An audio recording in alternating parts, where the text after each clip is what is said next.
Luke 12 from verse 35. Let your ways be girded and your lamps burning. 36. And you yourselves be like men who wait for their master, when he will return from the wedding, that when he comes and knocks, they may open to him immediately. 37. Blessed are those servants whom the master, when he comes, will find watching. Assuredly I say to you that he will gird himself and have them sit down to eat, and will come and serve them. 38. And if he should come in the second watch, or come in the third watch, and find them so, blessed are those servants. 39. But know this, that if the master of the house had known what hour the thief would come, he would have watched and not allowed his house to be broken into. 40. Therefore you also be ready, for the Son of Man is coming at an hour you do not expect.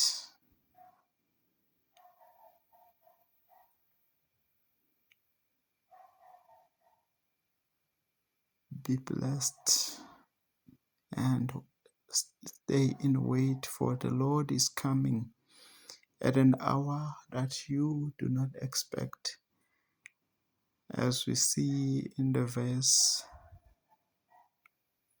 40 of Luke 12, the Lord will come at an hour that no one expects. He will find people drinking, marrying, doing all kinds of things. As it was in the days of Noah, so shall it be in the last days. Remember, in the days of Noah, people were told to get into the ark. They were told that the flood is coming. Instead of them repenting and acknowledging their sin so that they may be saved through the ark that was built or through God himself. In this case, the ark now is Jesus Christ, and the children of God are Noah. They are calling everywhere. You can see in the internet, you can see everywhere. People are having dreams, visions, open visions. Some are being taken to hell so that they may see what is happening there, so that they may share here that when you leave this world without Jesus Christ, where you are going, you will be locked forever there. You will be locked there forever, because hell only has an opening to get in, but you will never leave hell, because when you leave hell, you have to go somewhere, and you cannot enter the kingdom of God if you were in hell. That means judgment has been passed upon your life and you cannot go back. So, people of God, let us repent. It doesn't mean you have to be perfect. Only accept Jesus. Jesus Christ is our righteousness. Jesus Christ is our perfection. That's why we need him. On our own, we are as filthy as rags. On our own, we cannot get into heaven. The only vehicle we have to get to heaven or to be at peace is Jesus Christ the Lord. For we know that sin can only be cleansed through blood. In the olden days, before the New Testament, in the Old Testament, blood of animals was used, chickens, uh, doves, goats, sheep, oxen. They were slaughtered to cover up the sins of the people who offered them. They were slaughtered so that God may see the blood and not see the sin. But as he did in the times of Abraham, when he asked Abraham, that was a foreshadow of what he will do later. He asked of Abraham to sacrifice his son. He asked of him to take his son and go with him unto the mountains. And then on a he offered him he he he being faithful and trusting in God, he offered him and laid him. When he was about to slaughter his son, the Lord spoke and said, "Do not harm your son," because the Lord knew how painful it would be for him to give and then with another hand take away what he has promised Abraham, for he promised him to be the father of nations through his son, his beloved son. He, God being faithful, offered in a lamb so that Abraham may slaughter that lamb instead of Isaac, his son. But God, being a long suffering God, being faithful, being loving towards mankind, he himself carried the burden of offering his son. He knew how Abraham would feel then. He didn't allow it to happen. Yet, being a faithful God, he offered his son to come as an offering, a blameless and a blemishless and a faithful servant of God, Jesus Christ, came unto the world and was offered as a sacrifice. Jesus Christ is fully human and is fully God. He himself is the Son of the living God. He is fully human. He is fully he is fully God. That's why he in the word always called mankind his brethren and God his Father. That means we are welcomed into the family of God. That's why when you are saved, you receive the Spirit of the living God to dwell in you, to prepare you for the salvation that is coming, not in a distant future, but in the near future, so that when the Spirit of God leaves this place that we are visitors unto, you may be lifted through the Spirit of God.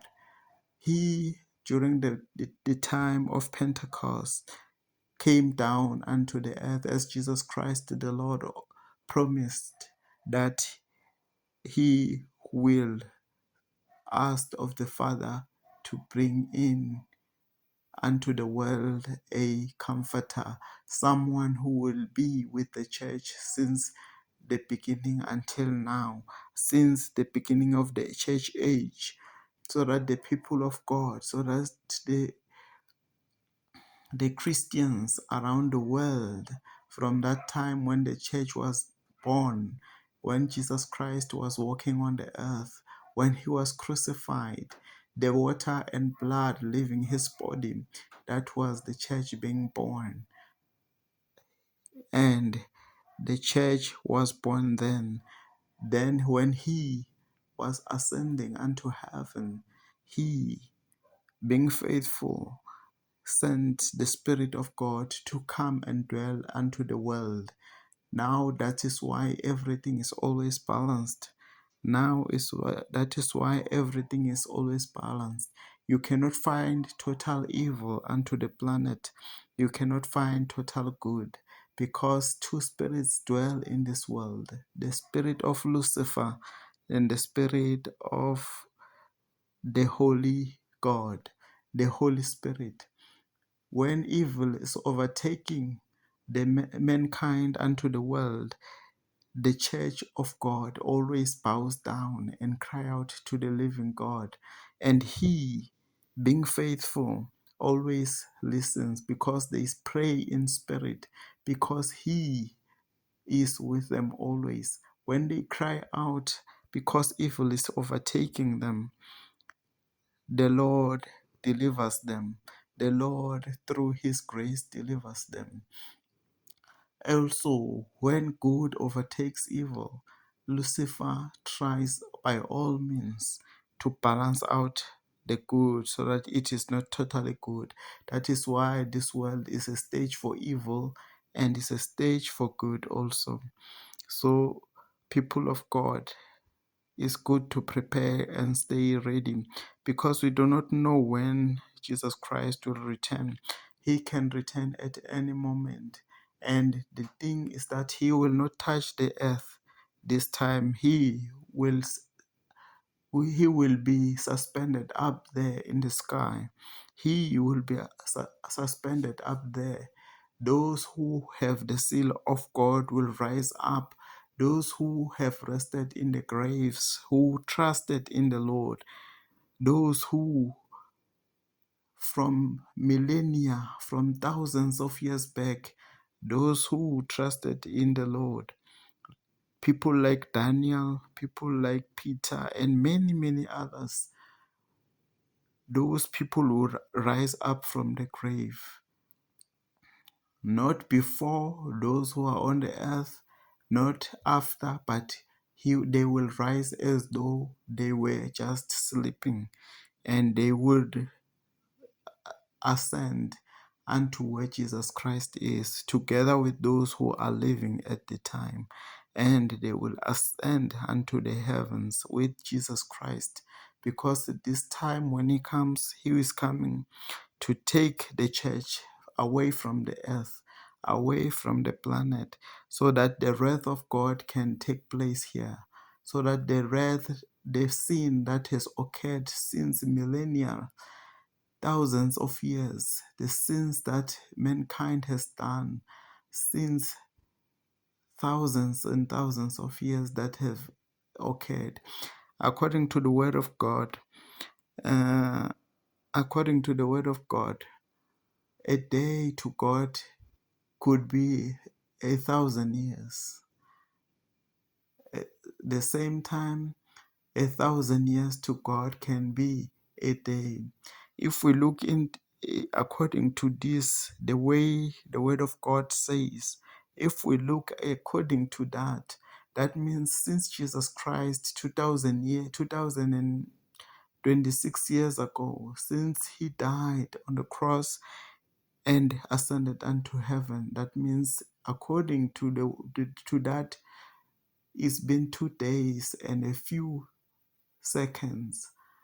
It hasn't been that long, but yet he is coming soon.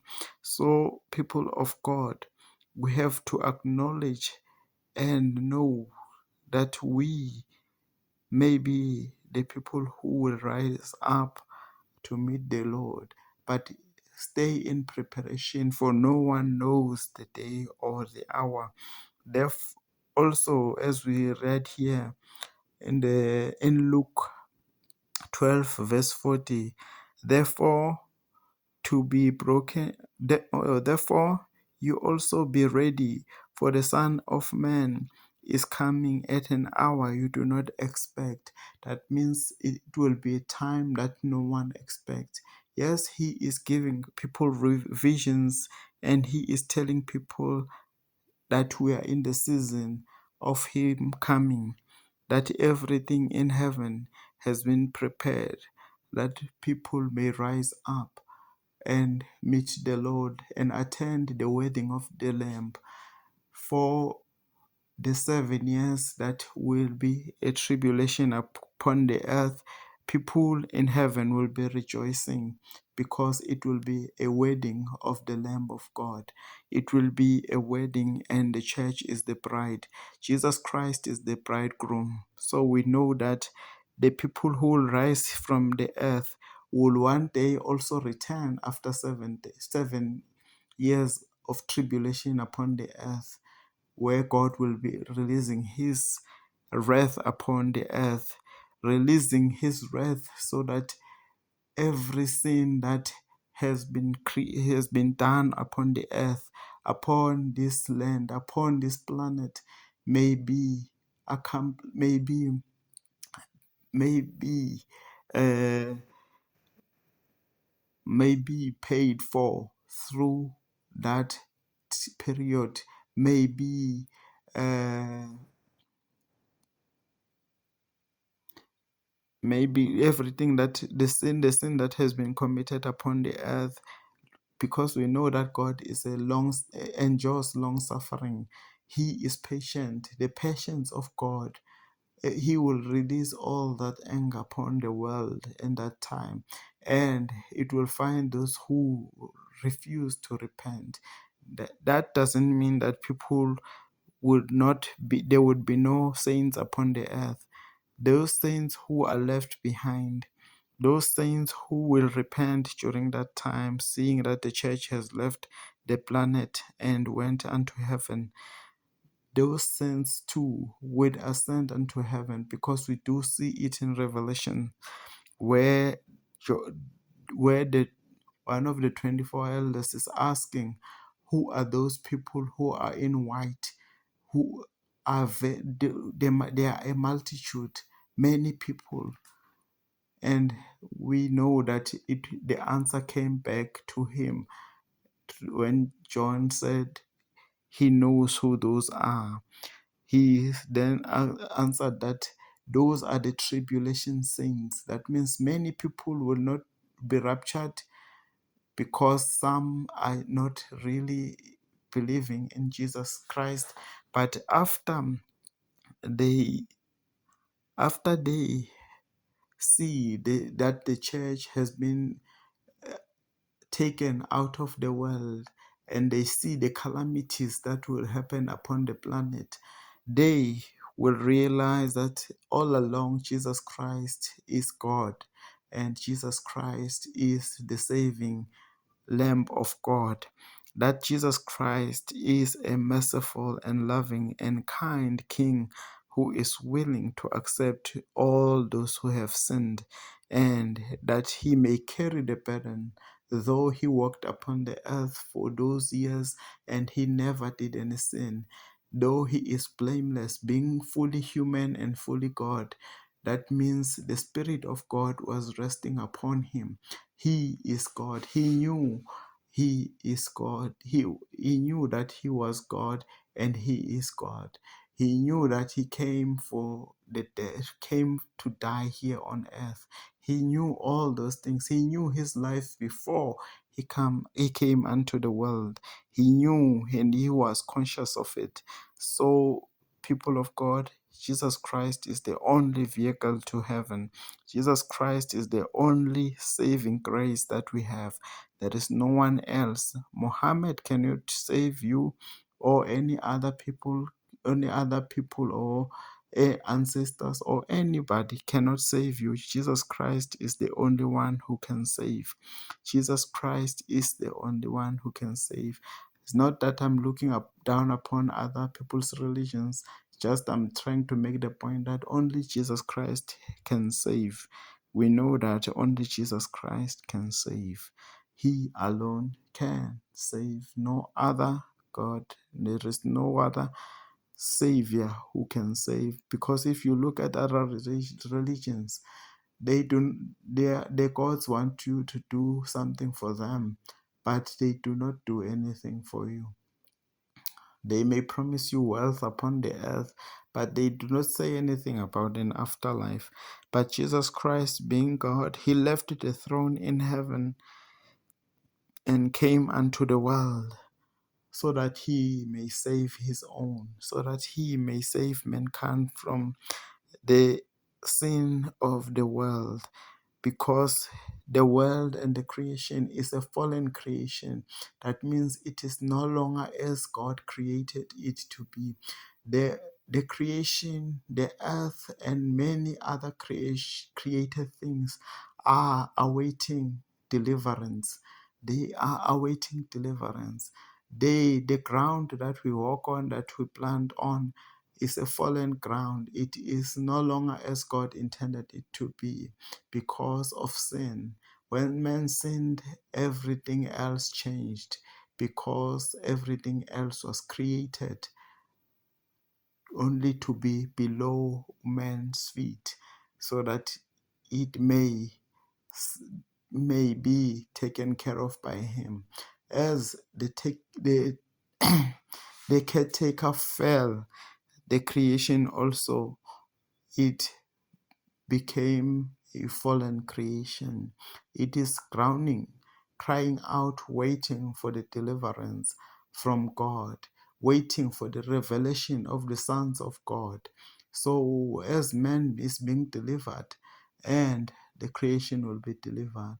That is why the kingdom of Jesus Christ, after the wedding supper of the Lamb in heaven, after the rapture, after 7 years, they will come back here to this planet to rule with Jesus Christ here on earth for 1,000 years, where the enemy will be thrown into the bottomless pit, where he will stay for 1,000 years. So, people of God, the earth and all that is created is waiting for deliverance from God. So, people of God, do not miss Jesus Christ. Do not miss the chance to be saved. Do not miss the chance to be saved. Trust in the Lord and give your life to Jesus Christ. Those who lose their life because of Jesus Christ, they will gain it back. But those who save their life, they will lose it, because the Lord is the only saving grace. Trust in the Lord and trust in Him. You will not be you will not regret it. You will not regret it. Trust in the Lord Jesus Christ, only Jesus Christ. There is no one else. Amen.